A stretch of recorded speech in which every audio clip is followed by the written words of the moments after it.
La nuova C5 Aircross si è rifatta il trucco, il maquillage soprattutto all'anteriore, ma adesso scopriremo tutto su Terzo Garage.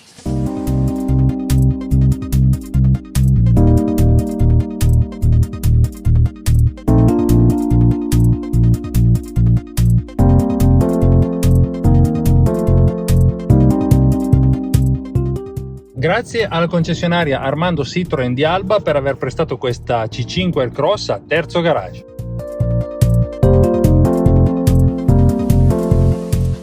Dicevamo che il frontale è la parte maggiormente modificata. Intanto i fari su 2 livelli LED con questo baffo all'ingiù a dare un po' di grinta, le nuove prese d'aria verticali e la nuova mascherina in basso col fascione cromato. A unire i 2 gruppi ottici questo motivo a dentelli, non so come chiamarli, verticali, con al centro il marchio Citroen.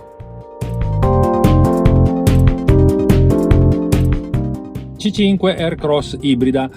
Quando la batteria è quasi completamente carica, ad esempio adesso che stiamo iniziando questa prova, la C5 parte in modalità 100% elettrica, quindi siamo noi poi a decidere se passare alla modalità ibrida, quella in cui l'auto automaticamente ottimizza e fa lavorare insieme il motore elettrico e quello benzina, oppure la modalità sport, in cui il motore endotermico, diciamo, ha la priorità.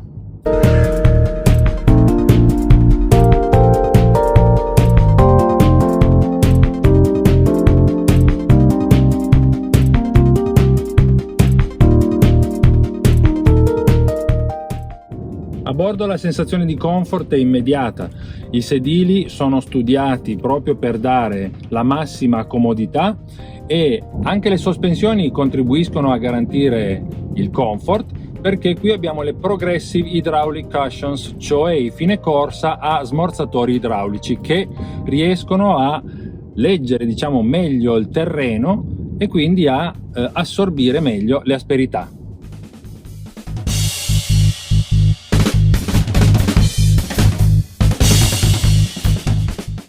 Il sistema ibrido di questa C5 Aircross è composto da un motore elettrico da 110 cavalli, cui si affianca un motore benzina 1600 4 cilindri da 180 cavalli.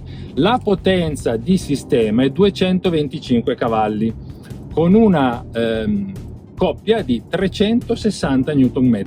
Questo consente alla macchina di schizzare via anche molto velocemente quando ci sia la necessità di farlo, proprio perché il propulsore elettrico come dire, offre immediatamente disponibile l'intera coppia.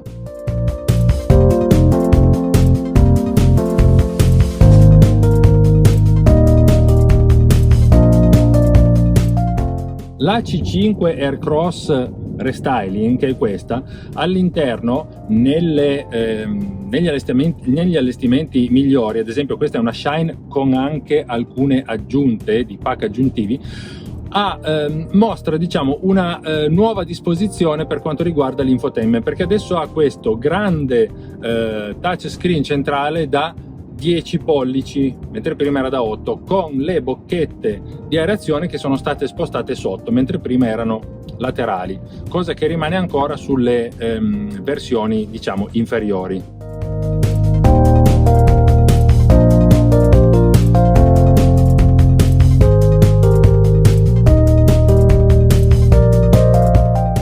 Il posto guida è molto comodo, qui abbiamo anche, questo è un optional su questa versione, la possibilità di regolare elettricamente il sedile del conducente, permette di avere anche una seduta piuttosto alta, questo è un SUV davvero, e la regolazione del volante è molto facile, quindi in poco tempo si trova la posizione più corretta e più comoda per se stessi.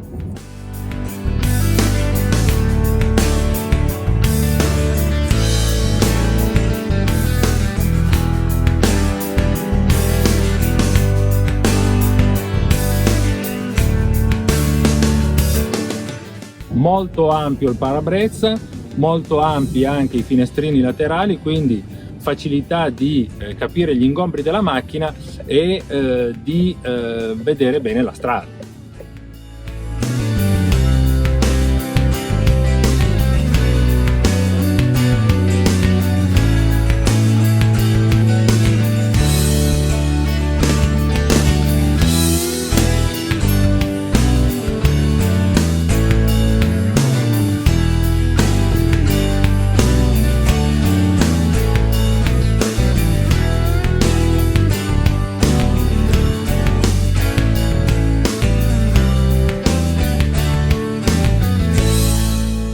Questo è il selettore delle 3 modalità di guida. Abbiamo l'elettrica, che è questa, siamo partiti in elettrico, l'auto in automatico, quando la batteria è abbastanza carica parte in elettrico. Quando la macchina è in modalità completamente elettrica si accende quel LED blu dietro lo specchietto, anche se si vede da fuori in realtà.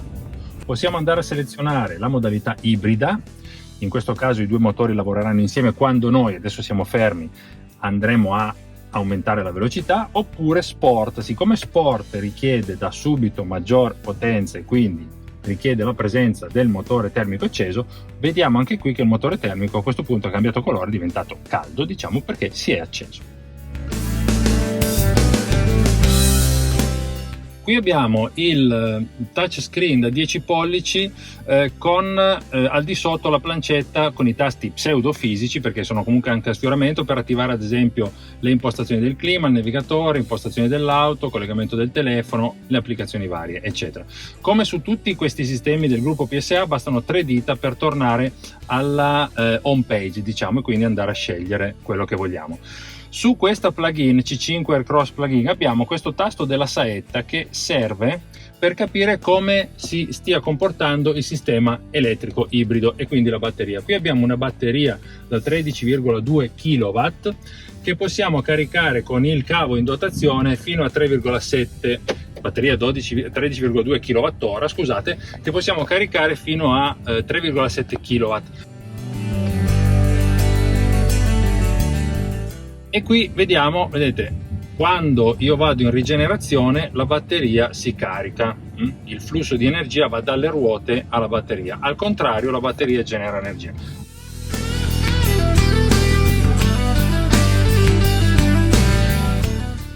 Andando a selezionare brake, il tasto B del mio selettore del cambio automatico, la rigenerazione è automatica, nel senso che il freno motore aumenta e io in discesa, senza bisogno di premere il pedale del freno, ho l'auto che da sola rallenta e recupera energia.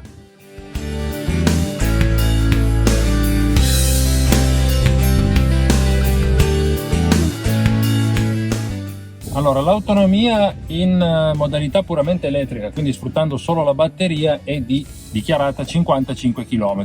In elettrico bisogna anche dire che il motore consente di spingere quest'auto fino ai 130 all'ora, quindi insomma è anche probabile che se si sfrutta questa possibilità i chilometri percorsi a zero emissioni diventano inferiori. In modalità ibrida, a batteria completamente carica abbiamo un consumo di 1,4 litri per 100 km. Se poi abbiamo la batteria scarica e quindi andiamo a sfruttare completamente il motore benzina, diciamo che siamo tra i 14 e i 15 km al litro.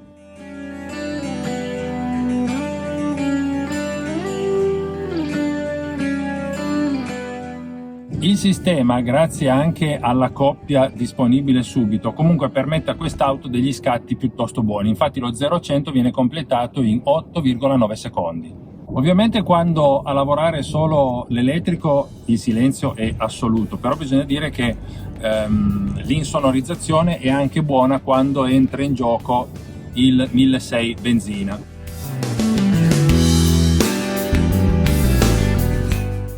Oltre alla comodità è anche buona la percezione di qualità, perché i materiali sono morbidi, abbiamo rivestimenti in pelle e anche gomma morbida anche alle portiere.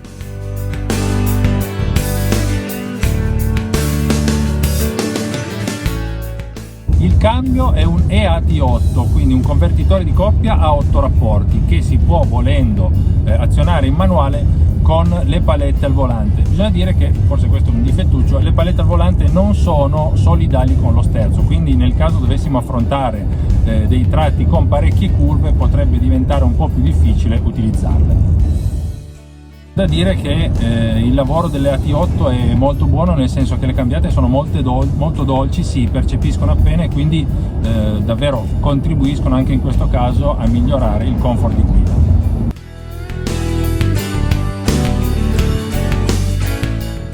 Dalla razza sinistra del volante, con questa rotellina, noi possiamo andare a cambiare la visualizzazione del cruscotto digitale minimo, che è quello che presenta le informazioni davvero minime, velocità e la modalità di fatto, e poi le altre personali possiamo impostarlo noi. In navigazione abbiamo la replica sul cruscotto di quello che avremmo sul display centrale del navigatore, e ancora abbiamo guida per capire l'auto se è al centro della corsia e altre impostazioni ancora.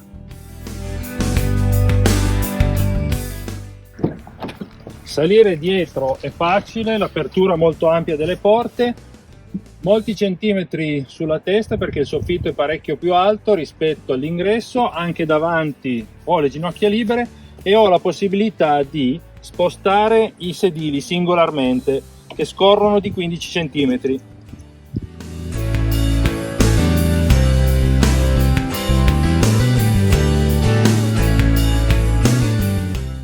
Su questa Shine arricchita di un po' di optional, il portellone è elettroattuato ed accesso al bagagliaio che è di 460 litri che diventano 600 se si vanno a spostare un po' in avanti i divanetti posteriori.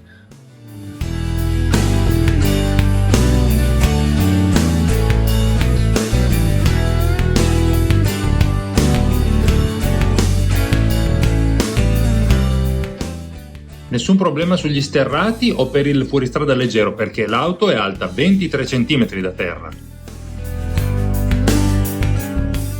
E con questa C5 Aircross è tutto, è stato un piacere di guidarla, spero che il video vi sia piaciuto, nel qual caso lasciate un like e iscrivetevi al canale. Grazie, buoni chilometri a tutti, alla prossima, ciao!